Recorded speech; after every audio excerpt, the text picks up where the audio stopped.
Re-bienvenue sur la chaîne les amis dans cette vidéo à destination de ceux notamment qui ont du mal à réaliser leurs rêves et dans laquelle je vais vous parler de chance et notamment de comment faire pour avoir de la chance. Si vous êtes nouveau sur la chaîne, je m'appelle Renaud, je suis brico-entrepreneur et je fais des vidéos sur l'impression 3D, sur la découpe des polystyrènes par fil chaud et sur différents aspects de mon quotidien d'entrepreneur qui vit de son activité. Aujourd'hui, je m'attaque à la théorisation de la chance. Je me suis posé la question, comment avoir de la chance? Est-ce qu'en décortiquant ce qu'est la chance, y aurait-il moyen de trouver des solutions pour en avoir plus? Est-ce que l'individu lambda, celui qui n'a pas de don particulier pour la chance, dispose de leviers pour devenir quelqu'un de chanceux, ou en tout cas de plus chanceux qu'il ne l'est? Alors le prof en moi va vous dire que déjà mathématiquement, le concept de chance, ça vient des probabilités. On a telle fraction de chance que tel événement se produise, comme tirer la boule rouge ou la boule bleue par exemple. Mais évidemment, dans la vie de tous les jours, les événements sont un peu plus complexes. Si on est entrepreneur, on peut se demander vais-je avoir suffisamment de chance pour devenir millionnaire, par exemple? J'ai pas mal réfléchi à la question, je me suis demandé si je pouvais théoriser un peu tout ça et dégager du coup des points d'action sur lesquels je pourrais agir pour avoir plus de chance que la moyenne. Alors, petit disclaimer, ce que je vous livre ici, c'est le résultat de ma réflexion.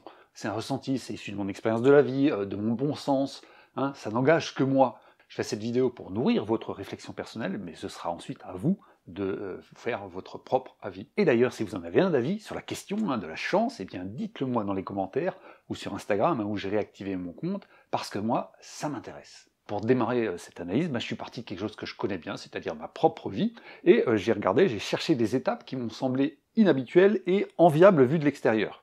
Comme par exemple vivre le début de ma vie d'adulte à l'île de la Réunion avec des revenus intéressants, ou bien passer de salarié fonctionnaire déprimé de l'éducation nationale à brico-entrepreneur passionné et heureux comme vous me voyez là. Et pour ces différents événements de vie, en fait, j'ai décortiqué les processus qui ont amené à l'événement final et j'ai cherché à voir s'il n'y avait pas des similitudes, des schémas reproductibles que j'aurais pu vous livrer.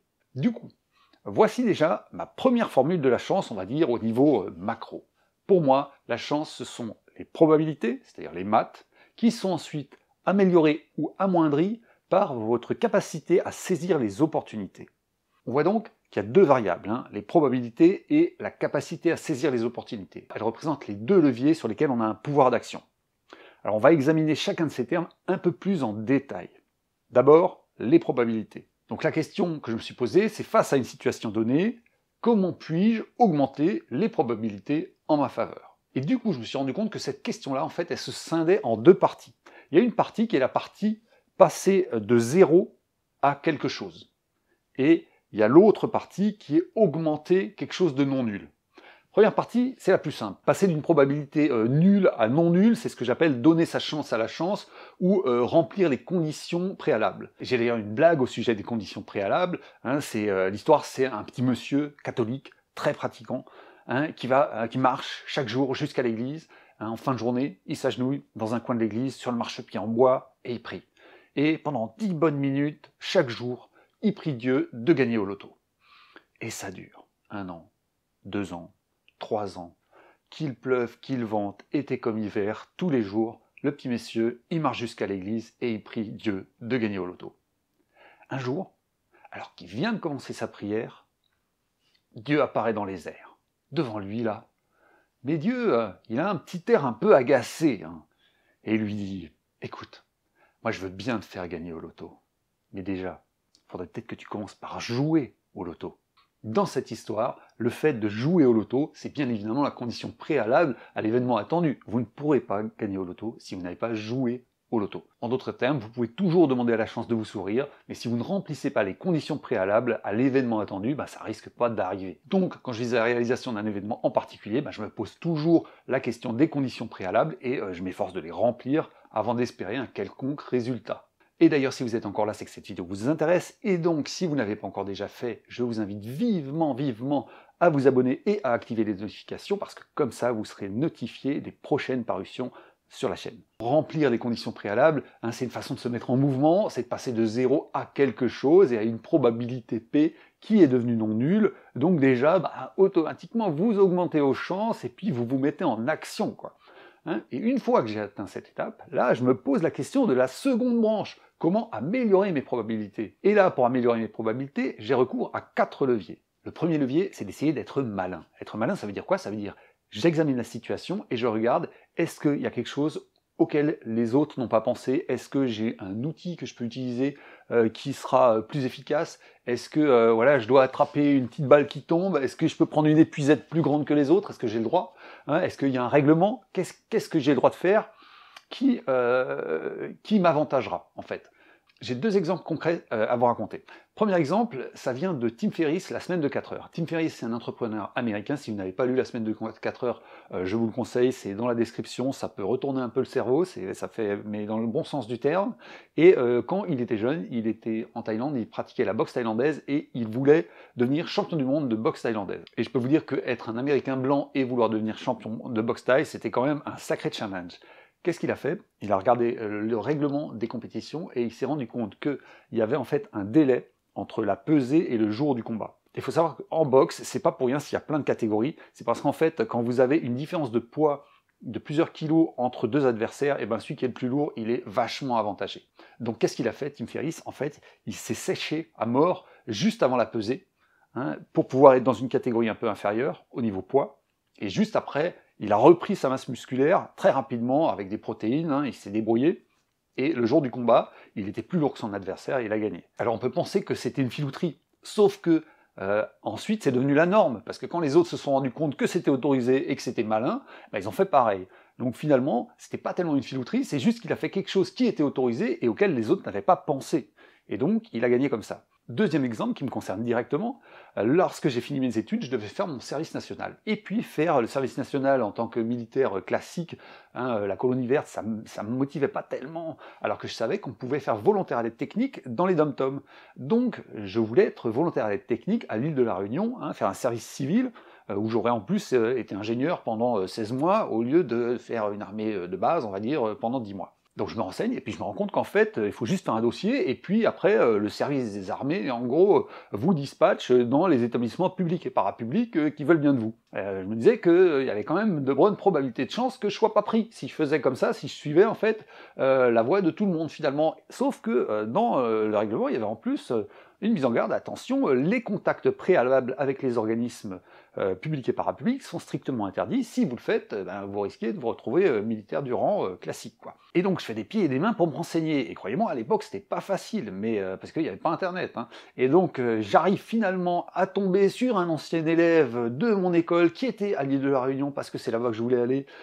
Et puis de fil en aiguille, j'apprends en fait que les contacts préalables sont monnaie courante dans certaines administrations, dans certains organismes, et que c'est même tout à fait recommandé, c'est-à-dire qu'en fait, si on le fait pas, eh ben, on a très peu de chances d'avoir en fait une place. En fait, il y a ce qui est écrit sur le papier et il y a la vraie vie. Et du coup, j'ai pris contact avec un organisme, j'ai carrément fait un entretien d'embauche en métropole, j'ai fait un stage de formation en métropole, et ensuite ils ont dit au service des armées, c'est lui qu'on veut. Et du coup, je suis allé à l'île de la Réunion, et donc mon service national, moi je gagnais 8000 francs par mois, pendant que mes copains ils gagnaient 460 francs par mois au service national. Donc vous voyez que j'avais une situation qui était quand même enviable, j'étais au soleil, j'avais mes week-ends à apprendre le surf et à faire du canyon, pendant que c'était quand même plus compliqué. Donc voilà ce que j'appelle être malin, c'est se prendre en main, examiner la situation, examiner votre objectif, et voir où est-ce que vous pouvez appuyer pour augmenter vos chances. Deuxième levier pour augmenter les probabilités, c'est se former. Moi je me forme, c'est-à-dire que si demain, imaginons je veux devenir un chanteur star, il est évident que je prendrai des cours de chant pour améliorer mes chances de me distinguer des autres, et d'ailleurs, pour améliorer mes compétences d'entrepreneur, et nos compétences d'entrepreneur, il y a ma femme et moi, on a investi plus de 3000 € dans des formations dans les 5 dernières années. Et grâce à ça, on a tous les deux des entreprises qui sont en croissance, qui se diversifient, et en plus on a un petit pied dans l'immobilier qui nous rapporte aussi de l'argent. Donc la formation, c'est vraiment un truc important, ça ne s'arrête pas après les études, c'est toute la vie, et vraiment, je considère que c'est un levier fondamental pour augmenter mes probabilités, pour augmenter ma chance. Le troisième levier, c'est je pratique la répétition volontaire. Bon, ça c'est bien connu des sportifs de haut niveau, notre corps, il a une capacité, notre cerveau aussi, limitée pour acquérir des habiletés instantanées. Par contre, si vous répétez le même exercice de façon régulière, vous allez assimiler et rendre facile ce qui était difficile au début. Et là, vous n'avez pas besoin de dons particuliers, c'est la répétition qui fait apprendre. En plus, la cerise sur le gâteau, c'est que votre corps et votre cerveau, ils vont travailler en arrière-plan. Pendant que vous dormez, vous allez apprendre ce sur quoi vous aviez travaillé avant.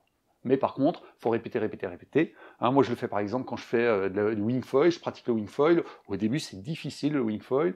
Et puis petit à petit, hein, on pratique, et tout d'un coup, clac, il y a un petit déclic.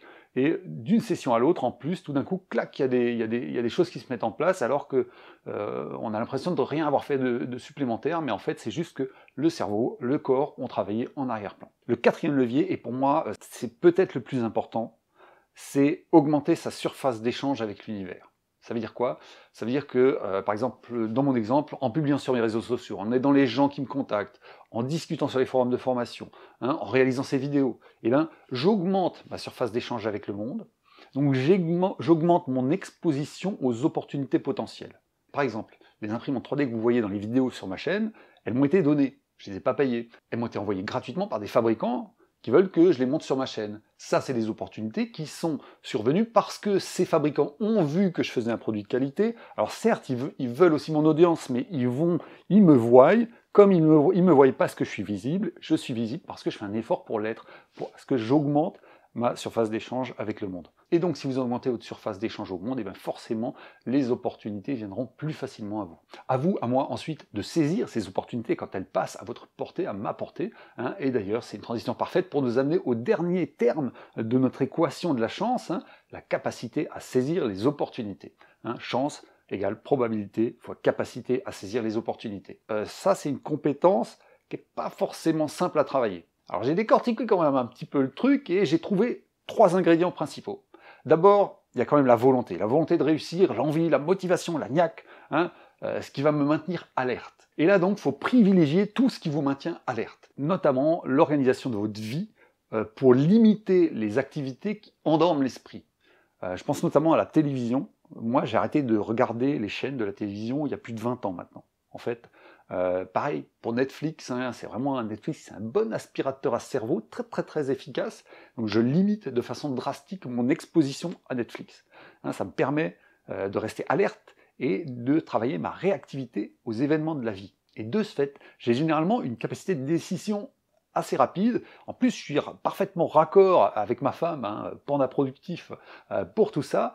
Hein, on a par exemple acté notre déménagement de l'île de la Réunion à Mayotte en 15 minutes chrono, alors que nous venions de passer 1 an à rénover notre maison des fondations au bout du toit. Il y avait une opportunité à saisir, on l'a saisie rapidement. Donc avoir la niaque, rester éveillé. Deuxièmement, capacité de décision rapide. Et le troisième levier, hein, qui doit venir vraiment compléter les 2 premiers, c'est le jugement.